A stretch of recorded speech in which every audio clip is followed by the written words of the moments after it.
ओम गणेश हर हर महादेव।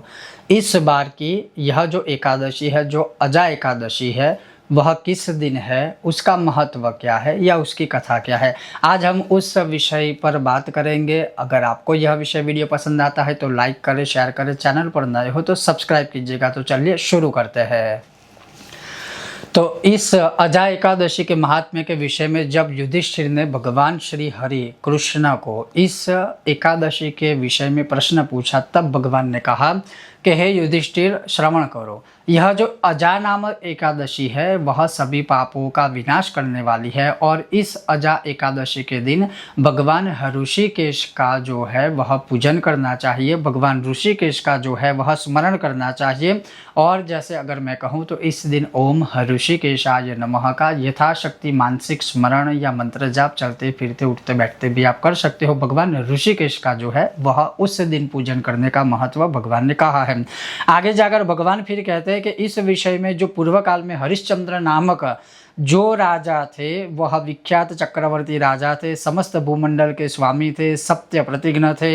एक समय किसी कर्म का फल योग प्राप्त होने पर उस कर्म का वह फल भुगत रहे हैं। उस समय पर उनको राज्य से भ्रष्ट होना पड़ा। राजा ने अपने पत्नी और पुत्र को बेचा, फिर अपने को भी बेच दिया। पुण्यात्मा होते हुए भी उन्हें चांडाल की दास्ता करनी पड़ी। वे मुर्दों का कफन लिया करते थे, इतने पर भी वह नृपश्रेष्ठ हरिश्चंद्र सत्य से कभी भी विचलित नहीं हुए, अर्थात वह सदैव सत्य के मार्ग पर ही चलते थे। इससे राजा को बड़ी चिंता हुई। वे अत्यंत दुखी होकर के सोचने लगे कि मैं क्या करूं, कहाँ जाऊं, मेरा सब कुछ विनाश हो गया है, कैसे मेरा उद्धार होगा। इस प्रकार चिंता करते करते शोक के समुद्र में डूब गए। राजा को आतुर जानकर कोई मुनि उनके पास आए और वह जो मुनि थे वो गौतम मुनि थे, गौतम महर्षि थे, ऋषि थे।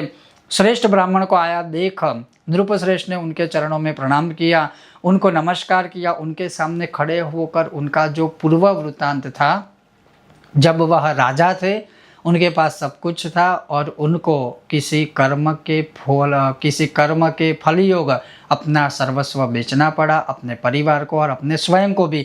यह जो सारा वृत्तांत है वह उन्होंने गौतम ऋषि को बताया। फिर गौतम ऋषि ने उनको कहा कि आप एक काम कीजिए, आने वाली कल्याणमय यह जो अजा एकादशी है, जो कल्याण करने वाली है, पापों का विनाश करने वाली है और किसी कारणवश किसी भी जन्म का पाप आपने भुगता है तो उसका विनाश करने वाली है, आप वह कीजिए।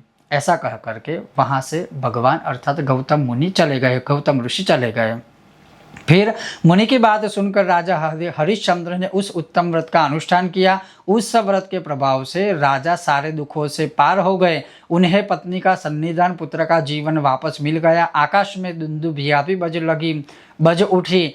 देवलोक से फूलों की वर्षा होने लगी और एकादशी के प्रभाव से राजा ने अकंटक राज्य प्राप्त किया। अंत में वे पुरुजन अर्थात परिजनों के साथ अपने परिवार के साथ स्वर्ग लोक गए, वैकुंठ में गए और अंत में उनका मोक्ष हो गया। और न केवल उतना हुआ, लेकिन जब उन्होंने यह एकादशी की तो उनको अश्वमेघ यज्ञ करने जितना जो फल प्राप्त होता है वह फल उनको प्राप्त हुआ और उन्हीं के कारण उनकी गति हुई। तो इस बार यह जो मंगलवार यह अजा एकादशी होगी उसमें मंगला गौरी व्रत भी साथ में होगा। अमावस्यांत जो कोई भी मनुष्य यह व्रत करता है अर्थात एकादशी का, अजा एकादशी का, अवश्य ही उन्हें अश्वमेघ यज्ञ का फल प्राप्त होता है। और किसी जन्म में कोई भी पाप हुए हैं तो इस जन्म में उसका क्षय होता है और भगवान की कृपा प्राप्त होती है। ओम गणेश हर हर महादेव।